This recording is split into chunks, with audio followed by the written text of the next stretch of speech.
একাদশ শিক্ষার্থী বন্ধুদের জন্য দারুণ খবর। যারা নিউট্রিশন বা পুষ্টিবিদ্যার বিষয় নিয়ে পরীক্ষা দেবে তাদের জন্য একটা দারুণ খবর। এই প্রশ্নটি কিন্তু একাধিক স্কুলে ফাঁস হয়ে গিয়েছে, তাই কি তোমরা এটা অবহেলা না করে দ্রুত দেখে নাও, কারণ এই প্রশ্নটি কিন্তু একাধিক স্কুলে হুবহু মিলে গিয়েছে। এর আগেও কিন্তু অনেকগুলো প্রশ্ন হুবহু মিলে যাচ্ছে, তাই তোমরা অবহেলা না করে ভিডিওটি প্রথম থেকে শেষ পর্যন্ত দেখে নাও। এটাই কিন্তু হুবহু অনেক স্কুলের সঙ্গে মিলে যাবে যে 35টি প্রশ্ন থাকে নিউট্রিশন বা পুষ্টিবিদ্যা থেকে। এগুলো তোমরা দ্রুত প্র্যাকটিস করে নাও, তাহলে কিন্তু তোমাদের আর অসুবিধা হবে না। হয়তো দেখা গেল তোমাদের কিন্তু এই প্রশ্নটাই পড়তে পারে বা এখান থেকে অধিকাংশ প্রশ্নই তোমাদের পড়বে। একের দাগ, কোন তথ্য উপাদানকে জুটি প্রোটেক্টিভ প্রিন্সিপাল অফ ফুড বলে? উত্তর হবে বি, খনিজ লবণ ও ভিটামিন। তোমরা ভিডিওটি দেখো এবং স্ক্রিনশট দিয়ে তোমরা এগুলো প্র্যাকটিস করতে পারো। দুয়ের দাগের উত্তর হবে বি, 4, 1, 2 আর 3। তারপরে আসবো 3-এর দাগ, বিবৃতি আছে আর যুক্তি আছে। যুক্তি অনুযায়ী সঠিক বিকল্পটি নির্বাচন করতে হবে। এ আছে ক্যান্ডি, যে খাদ্য হিসাবে গণ্য করা যাবে না। আর ক্যান্ডি দেহের পুষ্টি সাধন, ক্ষয়পূরণ, বৃদ্ধি বা রোগ প্রতিরোধ ক্ষমতা গড়ে তুলতে পারে না, শুধুমাত্র শক্তি উপাদান করে। এটার উত্তর হবে ডির দাগ, এ ভুল আর সঠিক। 4-এর দাগ আছে খাদ্যগ্রহণ থেকে অপাচ্য খাদ্যের নির্গমন পর্যন্ত যে বিশেষ ক্রিয়াটি দেহে সম্পন্ন হয় তার কয়টি ধাপ রয়েছে? উত্তর হবে বি, 5টি ধাপ আছে। তারপরে আসবো 5-এর দাগ, সুষম খাদ্য পুষ্টি উপাদানের আনুপাতিক পরিমাণ অনুযায়ী সঠিক বিকল্পটি নির্বাচন করতে হবে। এখানে 5-এর দাগের উত্তর হবে বি, সুষম খাদ্য। শর্করা 50 থেকে 60%, আর প্রোটিন 10 থেকে 15%, আর ফ্যাট থাকে 20 থেকে 30%। তারপরে 6-এর দাগ, জন্মের সময় সাধারণত ভারতীয় শিশুর স্বাভাবিক ওজন কত হওয়া উচিত? উত্তর হবে এ, 2.5 কেজি। 7-এর দাগের আছে বাক্যগুলি সত্য বা মিথ্যা অনুযায়ী সঠিক উত্তর নির্বাচন করতে হবে। এর উত্তরটি আমি বলছি না, তোমরা কমেন্টে বলবে, আর না পারলে অবশ্যই ভিডিও চলাকালীন আমি উত্তরটি জানিয়ে যাব। 8-এর দাগের আছে প্রতিটি বিকল্পের বিশেষভাবে কয়েকটি রোগকে দলবদ্ধ করা আছে, কোন বিকল্পটি ভুল? এখানে 8-এর দাগের উত্তর হবে বি, PEM, বেরি আর চিলিসিস, এইগুলো হচ্ছে গিয়ে ভুল।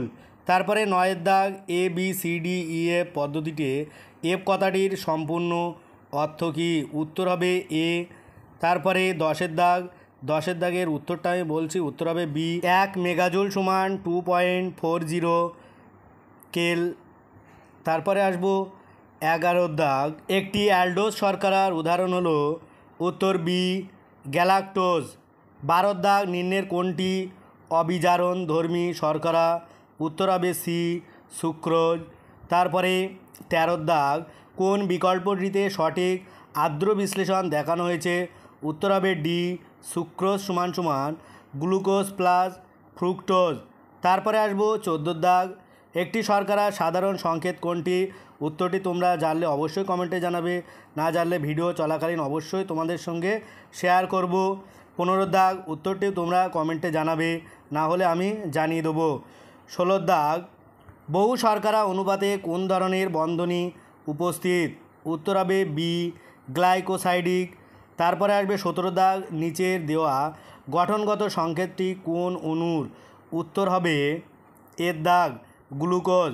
ভিডিওটি ভালো লাগলে অবশ্যই চ্যানেলটি সাবস্ক্রাইব করো আর পাশে থাকা বেল আইকনটি ক্লিক করো, যাতে পরবর্তী ভিডিও সবার আগে পেতে পারো। আর ভিডিওটি বেশি বেশি করে বন্ধুদের সাথে শেয়ার করো। 18-এর দাগ, শর্করার প্রধান কাজ হলো? উত্তর এ, শক্তি প্রদান করা। 19-এর দাগ, একটি লব্ধ শর্করার উদাহরণ হলো? উত্তর বি দাগ, তন্তু। 20-এর দাগ, নিম্নের কোনটি একটি দ্বি শর্করা? উত্তর হবে ডি শর্করার উদাহরণ সেটা হবে বি, সুক্রোজ। তারপরে 21-এর দাগ, অ্যামিনো অ্যাসিডে উপস্থিত মূলক দুটি হলো? উত্তর বি দাগ, অ্যামিনো ও কার্বক্সিল। ভিডিওটি তোমাদের বন্ধুদের সাথে বেশি বেশি শেয়ার করো, যাতে তারাও উপকৃত হয়। আর ভালো লাগলে অবশ্যই লাইক ও শেয়ার করে দিও। তারপরে আসবো 22-এর দাগ, চালের প্রোটন অভাব আছে? উত্তর হবে বি দাগ, লাইসিন। 23-এর দাগ, একটি সরল প্রোটিনের উদাহরণ দাও। এটাও তোমরা কমেন্টে জানাবে, না পারলে আমি অবশ্যই ভিডিওর মধ্যে তোমাদের উত্তরগুলো বলে যাব। 24 দাগ, প্রোটিন অনুপাতে নাইট্রোজেনের পরিমাণ, উত্তর হবে ডির দাগ 16%।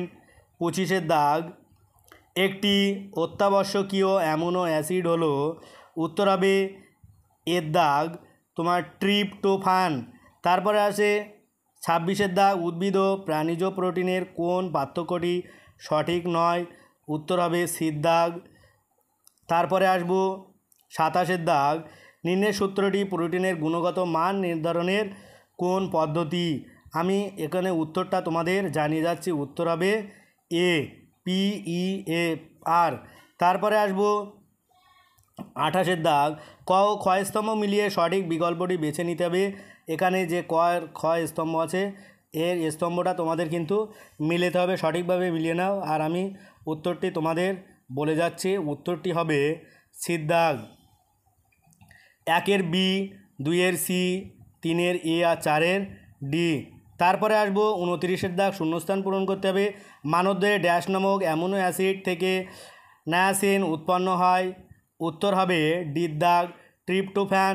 তারপরে 30 দাগ, কোনটি ভুট্টার লিমিটিং অ্যামিনো অ্যাসিড, উত্তর হবে বির দাগ ট্রিপটোফিন।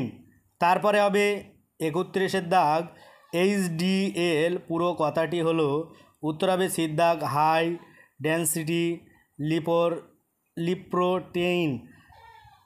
তারপরে আমি যে উত্তরগুলো ছেড়ে এসেছি সেগুলোর উত্তর আমি তোমাদের জানিয়ে দিচ্ছি, প্রত্যেকটার উত্তর হবে সি দাগ। তোমরা উত্তরগুলো একটু মিলে নাও।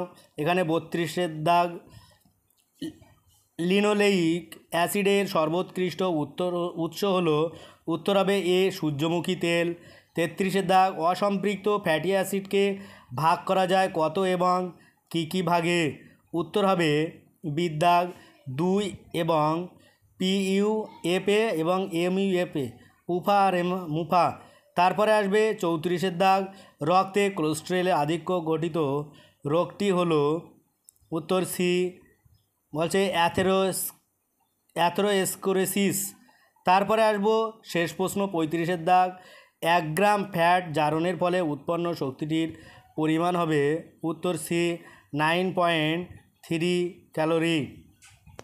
আজ ভিডিওটি এই পর্যন্ত। পরের ভিডিও পেতে চ্যানেলটি অবশ্যই সাবস্ক্রাইব করো আর পাশে থাকা বেল আইকনটি ক্লিক করো। সকলে ভালো থাকো, সুস্থ থাকো, আর ভিডিওটি শেষ পর্যন্ত দেখার জন্য সবাইকে অনেক অনেক অভিনন্দন।